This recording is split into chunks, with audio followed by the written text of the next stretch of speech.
hello to everybody and welcome. I cannot really believe it. I spent the last, 18 hours altogether, because you can forget that I took any sleep last night, on this IHES conference. I'm living and breathing the topic in the moment. And then I am so honored to close all of this with such an amazing panel, because I think that's, one can truly say we have now the nicest job, folks. Huh? We are just closing off by giving the outlook into the future, by we've seen so many things happening right now. We've seen all the things that other organizations are thankfully already doing, what the IHES project is about. And now, and many of us, of course, 3 of us being the member of the Global Impact Institute next to the other work, we just look into the future. We take our crystal ball and we make predictions. Before we do so, I would like to ask all of you to briefly introduce yourself. And of course, we start ladies first. Jaana, would you like to introduce yourself as the first of the panelists today? Sure. So my name is Jaana Puukka. I'm very happy to work with Uwe Brandenburg. We go back a long way, I would say. Oh, yeah. Yes. So a long time ago, I was head of international affairs in the University of Jyväskylä, and that's how we met with Uwe. I have moved away from higher education, internationalization in sense, sort of into impact assessments, looking into different sort of research aspects and that type of things. But we have kept in touch. So I'm very happy to contribute to this, this panel. Thank you, Uwe. And Jaana is far too modest, because one also has to say she has a history with the OECD for a long time, and she runs her own organization, Innovate Engage, which is doing a lot of projects. Among others, you do, with all these evaluations, you also look all the time very critically at the European Institute of Technology, which many of us also, look at interestingly. So then next would be Vangelis. Sorry.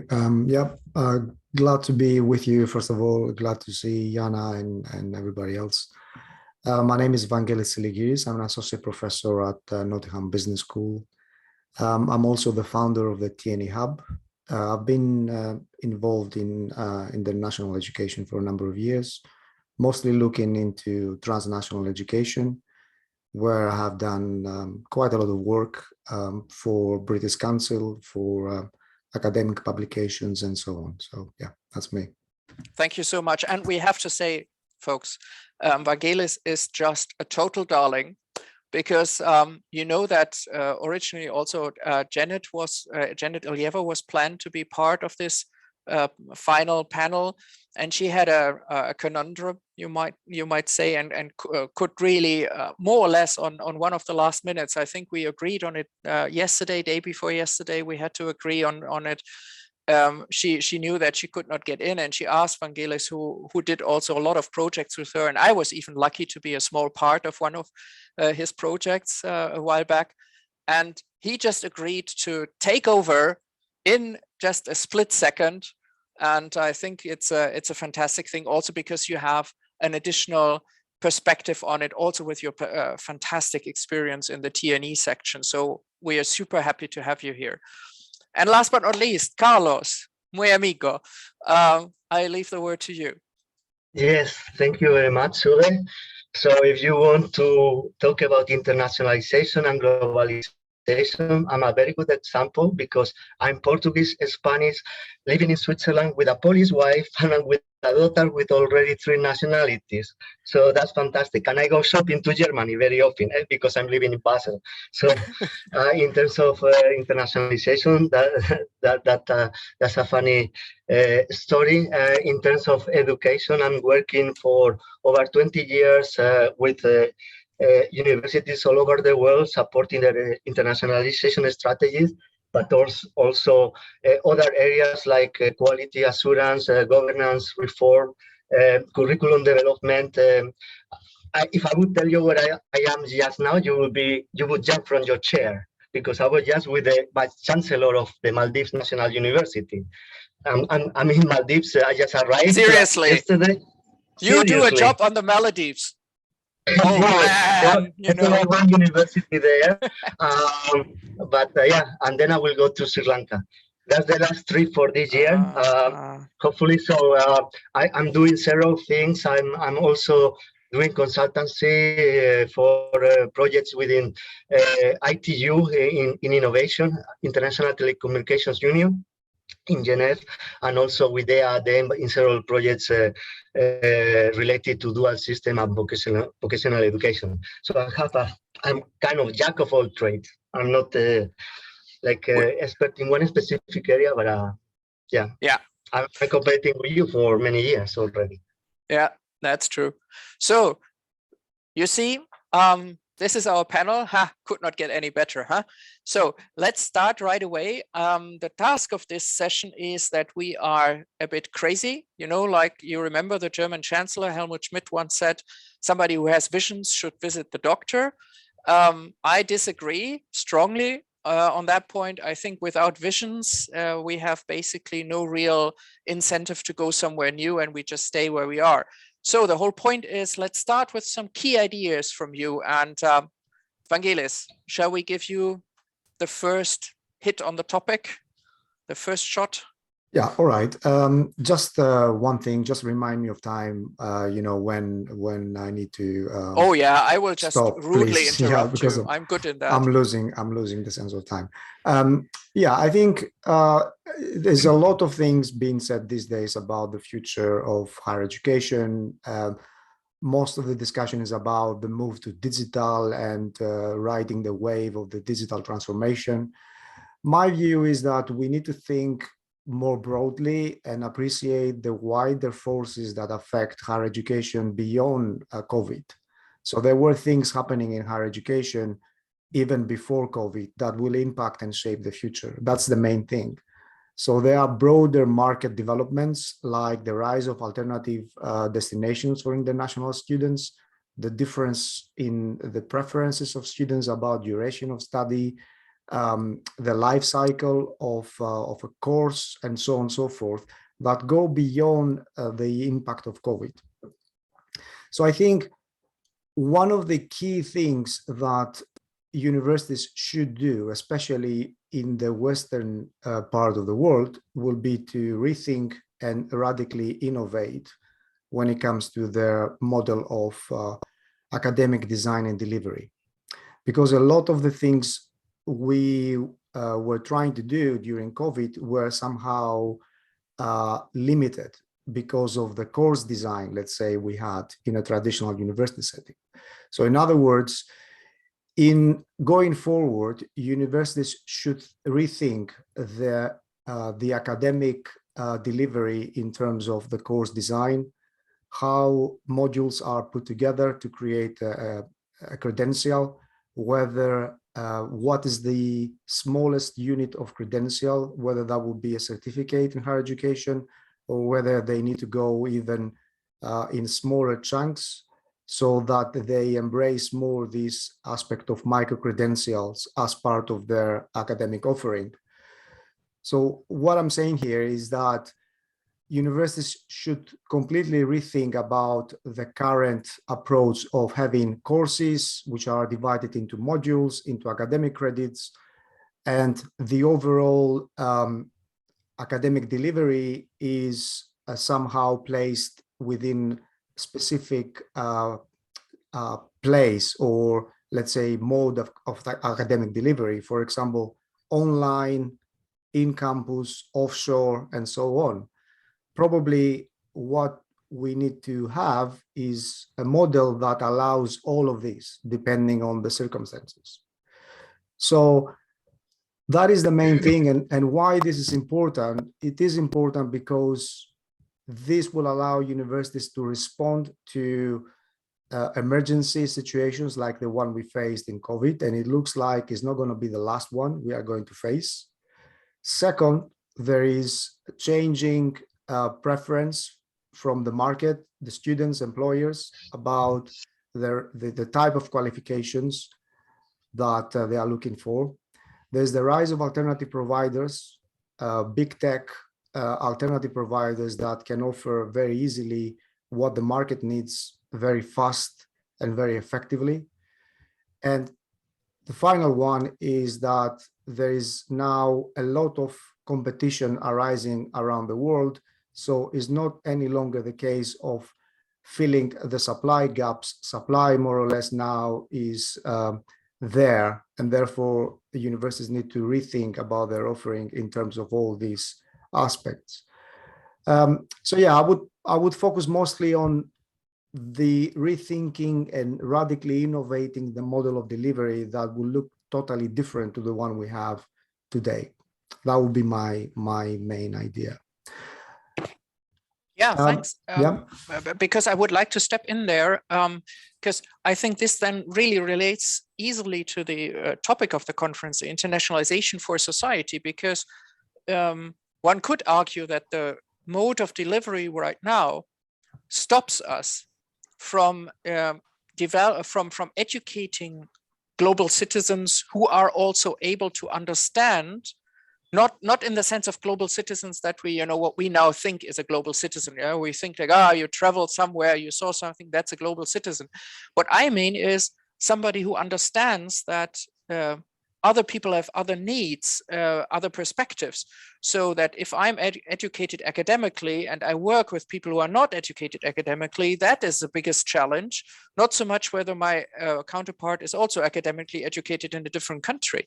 So isn't that maybe also, I mean, when you say that we need to get away from this old system and rather into, responsive patterns of education, that also means we have to be able to respond to emergencies from the society at large, from, well, the global challenges, the climate change, the democracy challenge we see everywhere.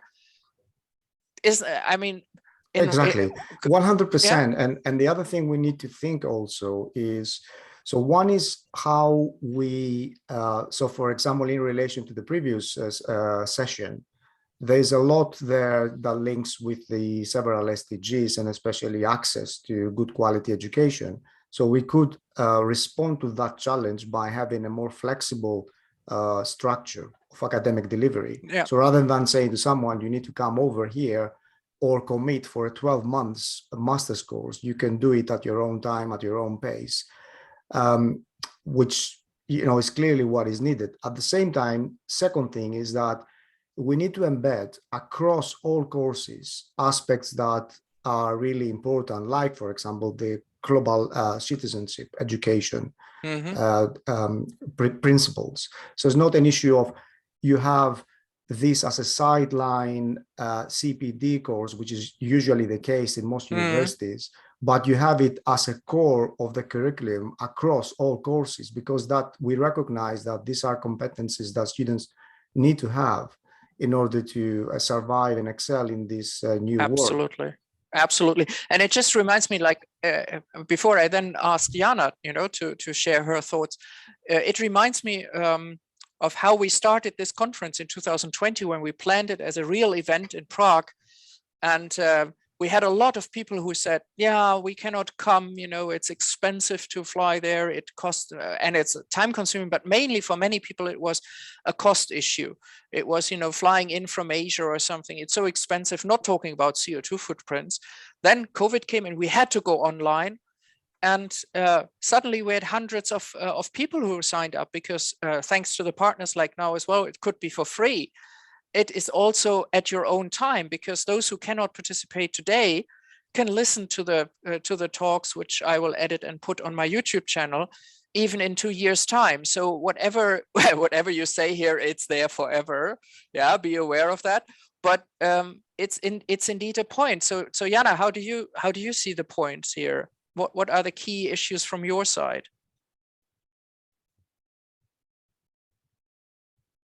Sorry. So I would take up 3 different things. First of all, I think IHES is very important, but there is a need to really move away from sort of nice to have elements and amateurish approaches to this, to something which is embedded in international higher education and in higher education in general.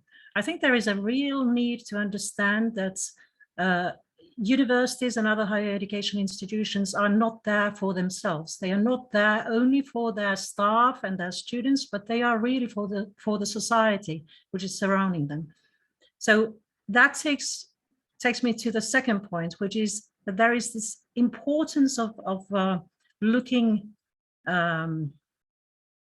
sort of local problems and issues and matching these with the global perspective. So higher education institutions should be locally relevant, but also globally engaged, and vice versa.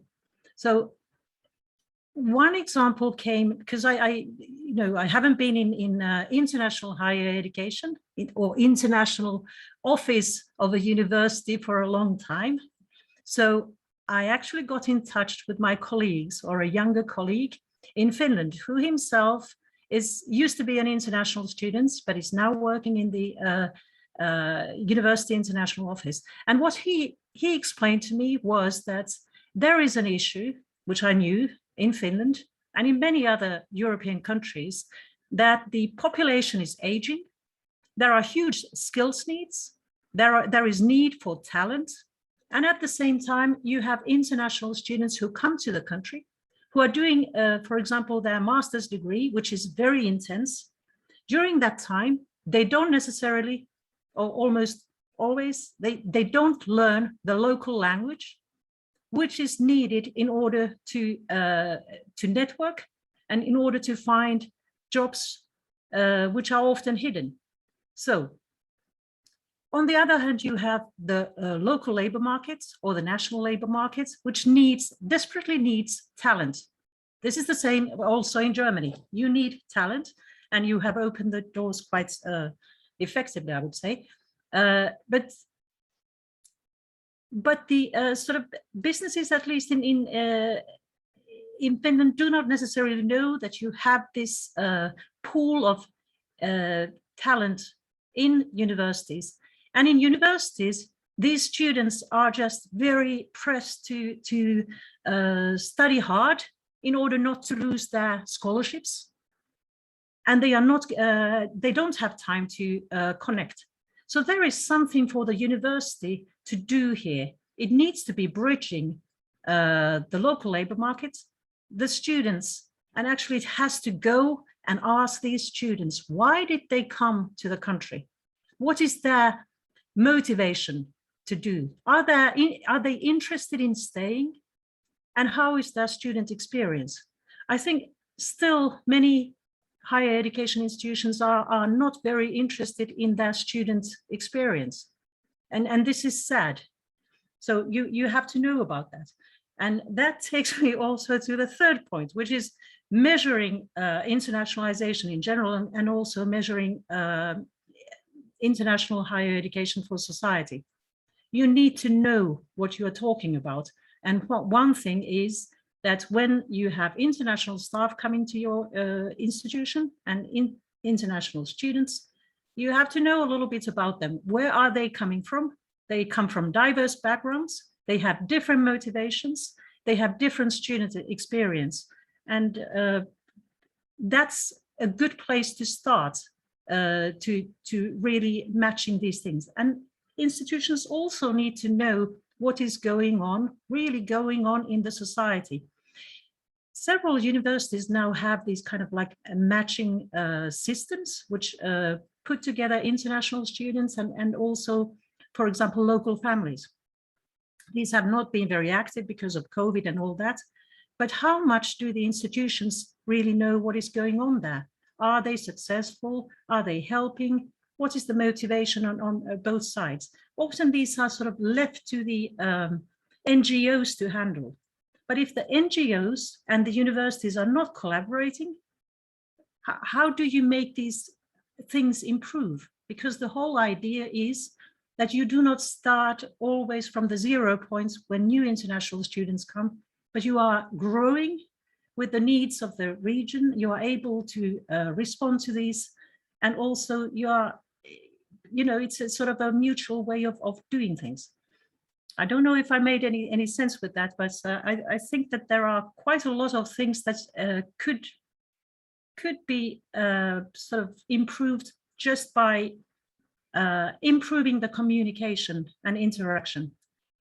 I think it makes a lot of sense. Funny enough, the 3 points, moving from nice to have to must have, the importance of matching local and global and measuring are all in the definition of IHES, which Hans de Witt, Betty Lestron, Elspeth Jones and me did on purpose, because exactly the point is, whatever you do, that right now in the innovation phase, it's something which is nice to have. You have it here and there. Many people invent the wheel 15 times around the globe because you don't know about each other. There's no systemization. So if you talk about neo-institutionalism, it would be, the innovation level, and the sedimentation level is where you want to get, which we have for internationalization in many areas. We know what is good practice. We know we have the guidelines for ECTS. We have all kinds of things which we can refer to. There we don't have that. Local and global, it's also the question between, also what Vangelis said, basically it's about, this blurring between internationalization at home and mobility, which was severely separated before COVID. And factually, we invest 80% of our resources into 10% of the students by doing mobility, whereas 10% of the resources maybe went into 90% of the students who could not or would not be mobile. And COVID changed a lot of that. We had a lot of more online mobility. I don't talk about virtual because I don't think it's really virtual what we're doing right now. But we see more of that. We see a blurring. We see more internationalization at home. So bringing the global to the local is always also an important task. And yes, measuring, because if I don't know what I achieve, I can claim a lot of things, but I have not a clue where I'm going and what I should do. So excellent points from my side. Carlos, what's your take on it? Yeah, my take, I was thinking, and it comes back from the time I was studying science, society, and technology in London. And there we used to learn the interactions between the different actors. And here, I think when we take as frame IHES and the internationalization of higher education for society, I feel there will be, or it could be a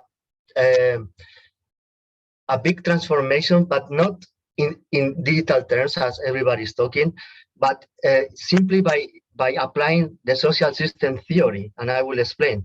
If we apply the social system theory, it will enable us, experts, professionals, to look holistically at the conditions and environmental factors that universities and the higher education system itself, to gain a better understanding of why they are facing these challenges, issues, and hardships.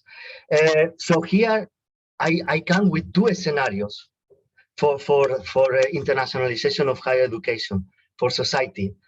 I come with a pessimistic scenario where with COVID, with the climate change crisis that they announced, creates health as a predominant function itself. If you want to think about of the planet, we are hearing many times we need to save the planet. Every program is related to climate change. So if we consider even the planet as a patient that we need to heal, so we realize that health is taking unprecedented dominant role in everything that we are doing, and it's taking over other economic, educational, and other considerations. So here we are putting nature back at the center of what we are doing. And if we want to achieve that, all the actors, different actors, including universities, should act for this global health and for the well-being of the planet. So here, education will be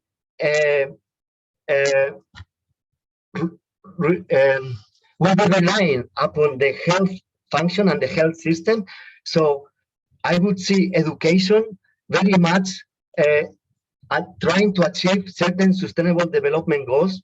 Probably you talk already in other sections, but I would see the role of higher education and higher education universities basically to achieve certain goals like the climate action, the good health, the clean water and sanitation.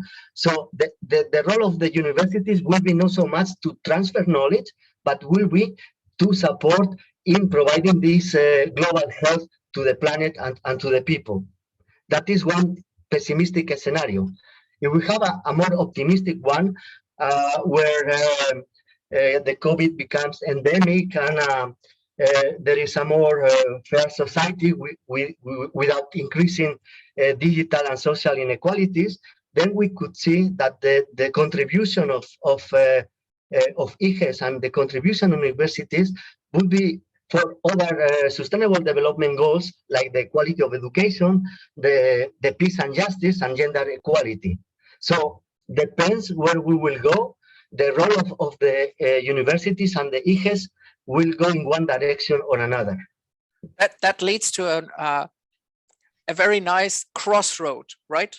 Yeah. If we look 5 years ahead, what do you think? What will be IHES? Will IHES be kind of a standard, systemized at the core agenda of universities, or will it be one of the many, many management fads that we've seen over the years, the TQMs, you know, of higher education, basically, where every year a new, what we say in German, a new pig has been, you know, driven through the village, and it's out, you know, it's nothing anybody talks about anymore. Carlos already said it probably depends very much on how COVID develops. So what's your take on it? Let's start with Jaana. What do you think? What will it be? So my take on this is that I'm not sure if the IHES as such, you know, this acronym will stay, but I think that the phenomenon will stay. There is much more sort of demand from governments and also from the society for higher education institutions to be open, transparent, collaborative, all that. So that would also mean that internationalization would not only be about sort of moving people or keeping international students in their enclaves, but you see that becomes more natural, you know, this collaboration. I think these boundaries are sort of becoming more blurred. I also think that, for example, the whole internationalization, while it's happening at the institutional level, and it's also happening in a different way in terms of individual staff, because many academics do not really like online teaching at all, but those who do, I think they have now found their matches in other countries. And what is going to happen is that you will see much more collaborative international teaching going on, which is effective and also sort of a quite low cost way of doing this sort of internationalization. And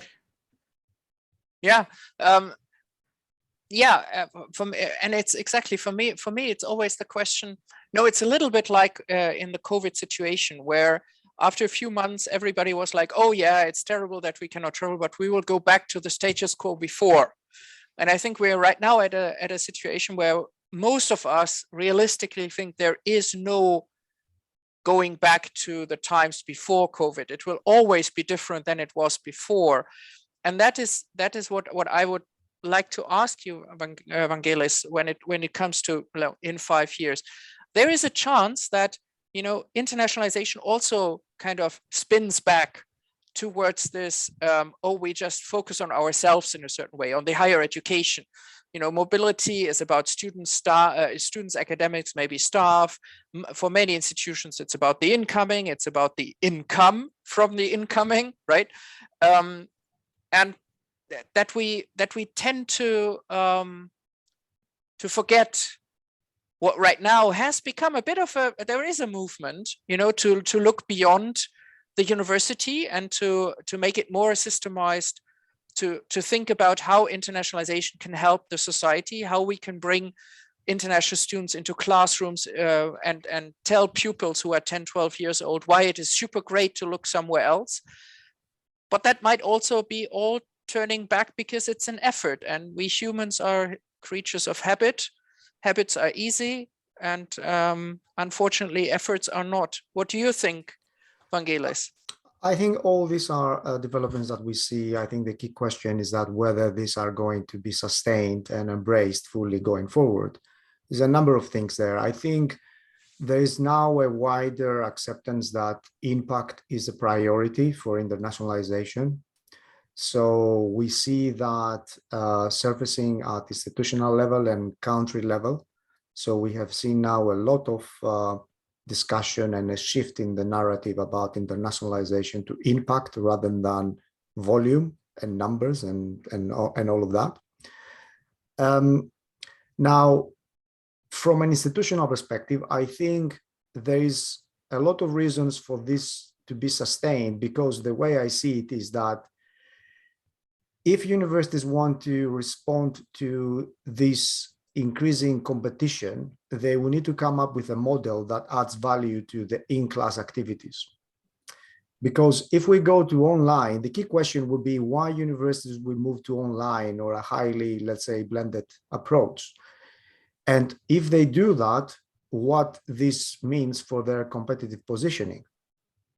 So at the same time, students, we know that they appreciate a lot what happens in class, especially at postgraduate level.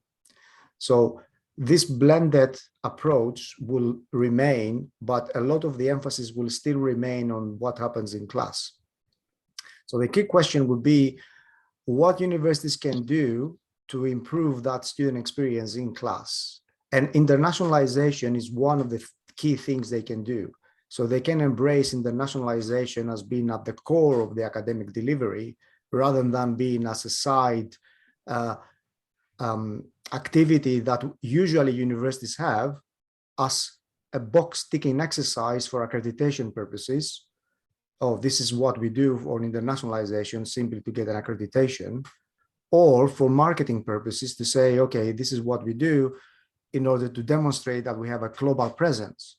Instead of that, there is the prospect of universities realizing the real value of internationalization as a value add for students. And they bring that in class in a similar way they did as a contingency measure during COVID. So let's say all these COIL arrangements that happened during COVID, this, virtual exchanges or participation of students from other universities and so on, that not to be seen as an add-on that you have somewhere and you are somehow obliged to do it, but as a core of your academic delivery. So if they realize that, there's a great chance for internationalization for society to be widely embraced.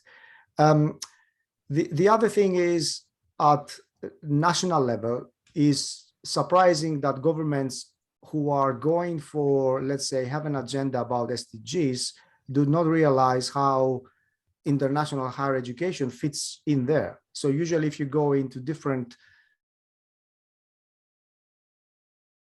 sustainable development goals, it's surprising that you don't see anything about internationalization of higher education. So if governments realize that actually higher education can drive forward a lot of the SDGs and the policy agenda for that, then there is the prospect again for internationalization for society to be embraced more broadly. So I think these are the two factors that will determine what we are going to see in 5 years' time. Institutions and their ability to understand what value this brings for them. And second, governments and how this relates to sustainability agenda and global goals.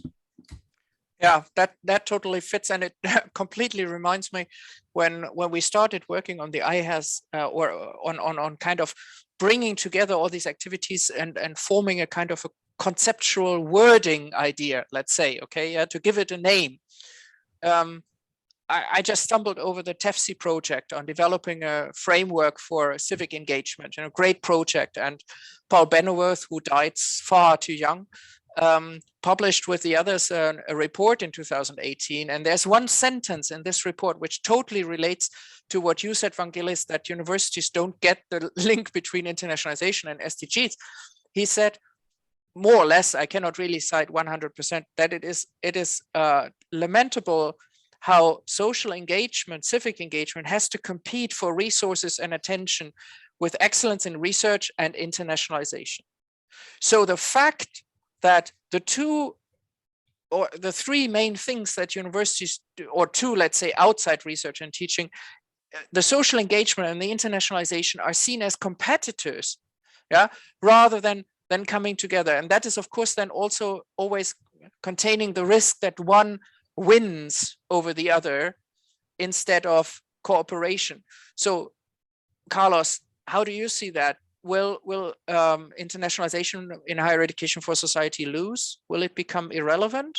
Or are you more following also what Jaana and Vangelis think, that it will take its place, whether under that name or not? I hope the name stays, but who knows? Well, I think we have already proved that it's going to gain predominance, maybe with different name, because as you may know, I suppose, the Times Higher Education, they have already impact rankings that is in function of how universities achieve sustainable development. Yeah. The number one is University of Manchester. Also, we know that the young generations, they have different values than us. They are thinking differently. They give more importance to conservation, to contribution to a more healthy environment. So also for the marketing of universities, maybe in few years it will be not so important. The fundamental research that you provide, it will be more important how you contribute to the environment and to the planet. So for the younger generations, they will have other qualities that universities need to adapt to. Otherwise, they will lose. So I think they can already go to colleges and secondary schools to see how the trends and interests of new generations is changing. Universities will need to adapt to transfer from society. And also, as I mentioned before, depending on the direction that we will go, the key performance indicators that will be used might vary, might be more towards global health or more towards peace and justice and quality of education. But I think in general, it will gain predominance. Hey, but Carlos and the others, if we think that, maybe let's become a bit crazy right now, right? Let's think about what would be exciting, totally unusual new ways of IHES projects you could think about. Let's, Carlos, you can start. What do you think? I mean, if everything is possible, what would be a crazy, interesting way to address also the new generations and their agreed different view on the relevance of environment and life on the planet? I think there will be more community engagement initiatives within the classroom. Also, I would say no curriculum. Students, Vangelis was talking before about the micro-credentials. I see that the curriculum, the way we conceive it right now, it has its days counted. I think there will be predominance to more informal learning. A student will decide their paths. There will be more flexible learning. They will get a batch here, a batch there, practice in companies. Already in many fintech programs, there's no curriculum. There's no like a formal course structure. Students will select what they want according to their interests.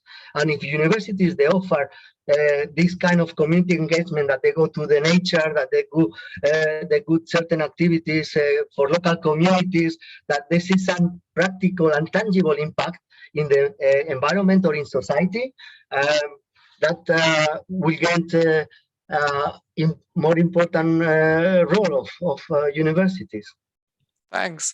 Vangelis, what would be a crazy idea you would have? I mean, there's a lot on the on my list, but I think since even before the COVID, I have been discussing this idea of using really advanced digital technologies to replace mobility and actually improve the delivery. And I'm not referring to, so just take a leap forward and use really advanced technologies like mixed reality. So mixed reality and augmented reality is a technology that so far has not been implemented widely, is mostly used for purposes like experimentation and virtual trips and things like that. But the prospect of this has been showcased in an example of Imperial College, where they beamed some guest speakers for a conference. Even that was in 2018. We have been talking about that with Esther Wilkinson from JISC since 2015, actually, about using mixed reality to replace mobility. And interestingly enough, just to show the problems and the obstacles that exist, at the time we approached one of the biggest companies that is leading on mixed reality. Probably you know who I'm talking about. I'm not going to mention names. And at the time, it's not so difficult in this field. I know there are not that many. and at the time, they didn't consider that to be relevant to education at all, which is, it tells what has been the impact of COVID into the digital transformation and even the perception of big tech about their role in education. So I think now that COVID has shifted the agenda to digital transformation, I think now is the time to think about mixed reality as a way to improve the experience of students everywhere, not only in campuses, let's say in the UK, but also in campuses in disadvantaged locations.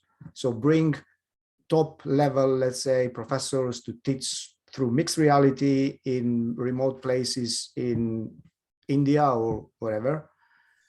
Second, mixed reality can be a great tool to pursue a number of impact cases in relation to capacity building and delivering subjects that otherwise you will not be able to deliver in disadvantaged locations. So for example, engineering, medicine, all these will require normally lab equipment, whereas with mixed reality, they don't. You can simply augment these virtual, let's say, machines or bodies and allow these subjects to be taught. So that is my crazy idea. So go full on to use the latest available technology on augmented mixed reality to pursue internationalization. That's a challenge now, Jaana. Your crazy idea. Come on. Yeah, yes. So mixed reality and all this, I still think that the more we are moving into this digitalization and this type of sort of alternative realities, the more powerful the authentic experience with people becomes. So nothing is more powerful than that you see the change happening with people and in the environment in real life. My concern here is that will this become a luxury which will be only for the limited number of affluent students who are able to move to places and experience this. But if I go back to this idea, I'm just borrowing this idea because it's quite common in universities which are trying to boost entrepreneurial and innovative ideas of their students, sort of a breakout thing. Why not do it in such a way that when international students come, and the new students in general come, you mix these groups and then you source authentic problems from the community and the companies and mixed groups of different backgrounds. I mean, disciplinary backgrounds, but of different backgrounds also geographically. They will create teams and they provide solutions to these. This is something that has been done in many places, but usually international students are not part of it. I'm just thinking that this could be a way of sort of breaking the ice in an easy way and sort of harvesting new ideas. There is lots of things going on, and the key is really to bridge that gap between the society and the authentic issues there, and then with the university and the bright minds who are coming there, and also mix students. You can now do this also digitally, but of course it would be nice to see people actually, working collaboratively, because it's just a different experience. We'll see if it will happen again. Thank you. Thanks so much. Before I also give the option still for 1 or 2 questions if necessary, if somebody has it. For me, I think it's important that we see exactly these opportunities, the digital versus the real, not as a kind of versus, against each other, but it's we know from our studies that we reach plateaus in mobility mainly because the personality traits of people predict whether they want to go abroad or not. And if people are predispositioned to go abroad, which you can, by the way, check pretty easily using Big 5 inventory or things like that. You see certain predispositions on openness or something. There's also was a great study already in 2013 done on that. Those who want to go, go. That's why we have everywhere the plateaus. The key point is to engage those who think it's not for them. And I think that is the virtual is a fantastic way to open the mind in an easy way, which is not very expensive in terms of time, other resources, and then get them to get mobile. And in order to avoid in any way these biases, I mean, right now we are biased. Erasmus is not for everybody. We know that the academic family background is much more predominant among mobile students than it is among the non-mobiles, and that is even more so if you pay a lot of tuition for mobility.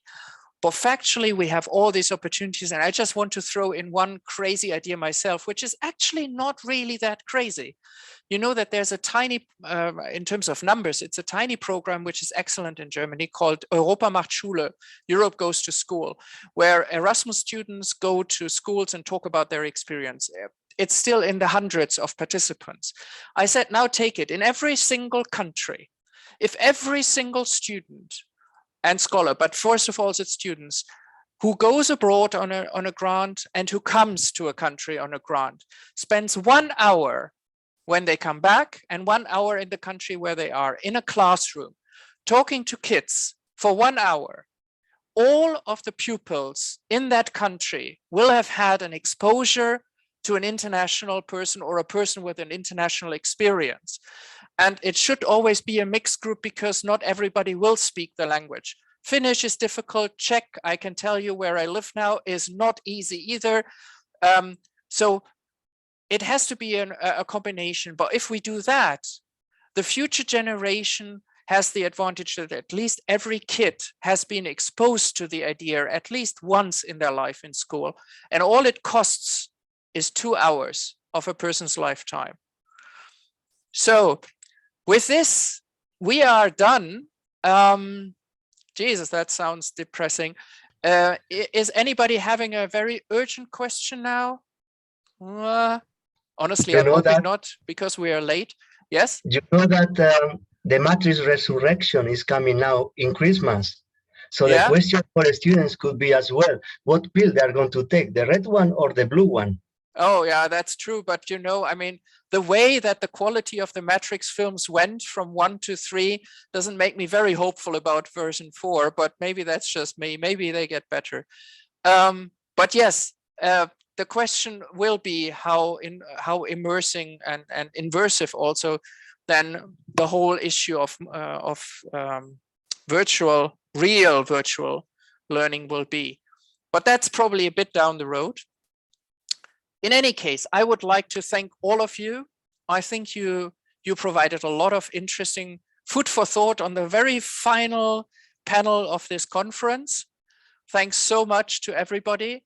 If you want, you can just stay with me. I just will do the closing of the conference now. And I would be even honored if you stay and don't leave me alone. So what I just wanted to say is, I already said thank you to every single person who gave a presentation during the conference so far. I do that to you three personally, because we can do it right now. Thanks so much, Jaana, Carlos, and Vangelis, that you shared your thoughts. And well, this was it for this year. This was the IHES conference 2022. I finally can get some sleep now over the weekend. That's also a nice thing to have. But I just wanted to leave you with an info, because factually, IHES 2021 will stay with you forever, because all the sessions I will be editing, not to be bored over Christmas, and then I will upload it to my YouTube channel, like the ones from last year. So you can happily check that, and you can also stay tuned in and follow me on LinkedIn, so that you know when the videos are uploaded. But I also don't want to leave without really saying a big thank you to various groups. The first and foremost are the partners, the British Council, NAVA, ACEI, and the IHES project, who really supported this event and made it possible in the first place. And I'm very, very honored that they chose to be with us. The chairs, Raika, Janet, Betty, and Darren, who agreed to take over the task to manage a session. And we all know, it's a bit like herding cats, if people have to deal with us. We are not the easiest of all people, but yeah, it was fun, and it was very well done. It's to all the presenters who gave their insights and their experience in the sessions and panels. And last but not least, you out there, the participants, also those who are not in the room right now anymore, because with you, factually, there would have been no IHES. So I'm grateful to all of you, and I just want to say thank you so much. Stay safe and healthy, please. Get your third booster shot if you are already through 2 of them. And then let's meet for IHES 2022. And it will be, in any case, online, for the simple reason that I think this conference is all about inclusion. And it can be only that inclusive by offering it to everybody and anybody around the globe, just on the online setting. So have a safe time for you who celebrate end of this year. Whatever you celebrate it nicely. I will celebrate Christmas. And thanks very much again to the 3 of you for the final conference. Take care. That's it. Goodbye.